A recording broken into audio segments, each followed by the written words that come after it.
This is Democracy Now!, democracynow.org, The War and Peace Report. I'm Amy Goodman as we turn to California, where an effort to recall Democratic Governor Gavin Newsom is underway in a special election that could also shape national politics. Conservative talk radio host Larry Elder is now the Republican frontrunner challenging Newsom. Elder was a mentor to Stephen Miller, the xenophobic, anti-immigrant former Trump advisor. As the race heats up, President Biden and Vice President Kamala Harris were set to travel to California to support Newsom. Harris has canceled a campaign event planned for today after the attacks in Afghanistan. Ballots have already been mailed to all registered California voters who have until September 14th to answer two questions. Should the governor be recalled? And if they vote yes, who should replace him? If more than 50% say yes, the governor should be recalled, the candidate with the most votes becomes the new governor. Newsom's leading challenger, Larry Elder, gave Stephen Miller one of his first platforms, as our next guest, Jean Guerrero, writes about in her book, Hatemonger, Stephen Miller, Donald Trump, and the White Nationalist Agenda, which is out in paperback this week. Jean is a Los Angeles Times columnist who's written several columns about the recall race. Last week, she wrote, "If Larry Elder's elected, life will get harder for Black and Latino Californians." Her latest column, headlined, "Gavin Newsom has been one of the most pro-Latino governors in California history, and he's under attack for it." She joins us from San Diego, California. Jean, welcome back to Democracy Now! First, explain this extremely unusual, arcane process in California, how Governor Newsom could be recalled if 51% of people vote against him, but the person who replaces him, which could be Larry Elder, could get something like 18% of the vote. Exactly. It is an incredibly anti-democratic election. Even if, Larry Elder only gets, as you mentioned, like far fewer votes than Gavin Newsom just gets the plurality he needs against the other opponents. Yeah. I'm sorry. He would just need a plurality against the other opponents. A plurality, exactly. And it's incredibly dangerous. I mean, this whole thing started with anti-immigrant nativists in California who were upset about the pro-immigrant, pro-Latino policies that Gavin Newsom was putting in place. It started with a former deputy sheriff named Orrin Heatley, who on Facebook had called for planting microchips in immigrants and comparing them to animals. So those are the people who started the recall. It only gained traction after Gavin Newsom was spotted in a restaurant having dinner with some people that he knew, and he wasn't wearing a mask. He admits that was a mistake, and he owns that mistake. But Republicans have used that as propaganda to get support for this recall, and there's been a lot of misinformation around it, but also just general discontent about the pandemic that people are sort of putting on Governor Gavin Newsom. The problem is that the alternative to Newsom is Larry Elder, who has received so far the most support, and he is a right-wing talk show host who, as I write in my book, mentored Stephen Miller, the anti-immigrant nativist, who is the reason that people in Afghanistan who died could still be alive today if he hadn't spent 4 years blocking the admission of refugees and bragging about it, as recently at a conservative conference, saying that he was very proud to have slashed refugee admissions to historic lows. Larry Elder introduced him to this idea that it's not racist to deny the fact of systemic racism, and he's put out this idea to the delight of many white audiences.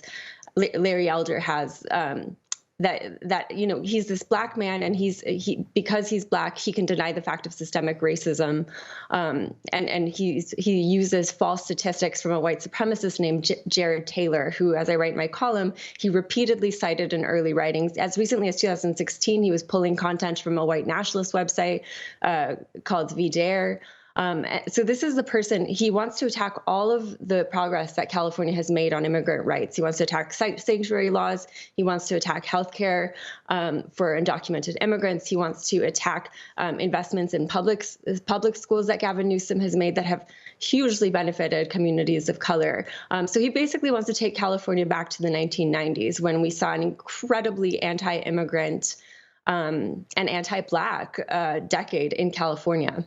So Larry Elder says if he is elected governor of California, he will repeal mask and vaccine mandates immediately. This is Elder. I become governor, assuming I appreciate the optimism, sir. When I become governor, assuming there are still mandates for vaccines and mandates for face masks, they will be repealed before I have my first cup of tea. Jean Guerrero. This idea of repealing all mask and COVID vaccine mandates is incredibly concerning to communities of color in California who have already borne the brunt of this pandemic in terms of death toll and in terms of everything, everything that he's planning to do on a broad level in relation to COVID, in relation to climate change, for example. He says that he doesn't want to do anything about climate change. He even believes in investing in more fracking. All of these things would disproportionately impact the most marginalized communities in California, who have made significant progress in recent years, thanks to governors like Gavin Newsom prioritizing their needs and really listening and sitting down and hearing them out. But it's so important to understand that what's happening in California could have national repercussions. We're talking about a state that has led the charge against Trumpism, has led the charge in terms of immigrant rights and protecting immigrant communities, helping immigrant communities feel safe, interacting with the police and reporting crimes without fear of deportation. We're talking about a state that has made significant advances on racial justice, a deep blue state. If the Republicans succeed in flipping that state with this anti-democratic election, it will have catastrophic implications nationally in terms of immigration reform in Congress. It could stall that. It would embolden other anti-immigrant, xenophobic governors in other states to really go after the Latino community. And it's just a part of the Republican Party's effort to just overturn democracy and the will of the voters through whatever it means. Jean Guerrero, you wrote, the headline of your latest piece in the LA Times, Gavin Newsom has been one of the most pro-Latino governors in California history, and he's under attack for it. You've also said that Democratic outreach to Latino voters on the California recall election is not working. So, do people even realize this is happening? No, they don't. That's the problem, is the communities who have the most to lose right now are kind of checked out because of the fact that we have suffered so much under the pandemic. Essential workers who've had to keep going to work and they have fatigue from the pandemic. They have fatigue from Trumpism and the rise in hate crimes that occurred under the administration. So a lot of young Latinos in particular who I've been speaking with are just kind of tuning this out. Like, it's just too much for them. But it's so important that they are the ones, they need to turn out in order for this election to not overturn the will of the voters. If the only people who turn out are the far right white supremacist minorities in California, then we have a serious problem for these communities. And the problem is that even though Newsom has been doing incredible work for these communities, they haven't done a good job of messaging all of the advances that have been made, including unprecedented investments in our public education system, providing 2 years of free community college for first-time students, lowering the cost of textbooks, really great things that benefit not just undocumented Latinos, but Latinos, working class Latinos, and communities of color overall.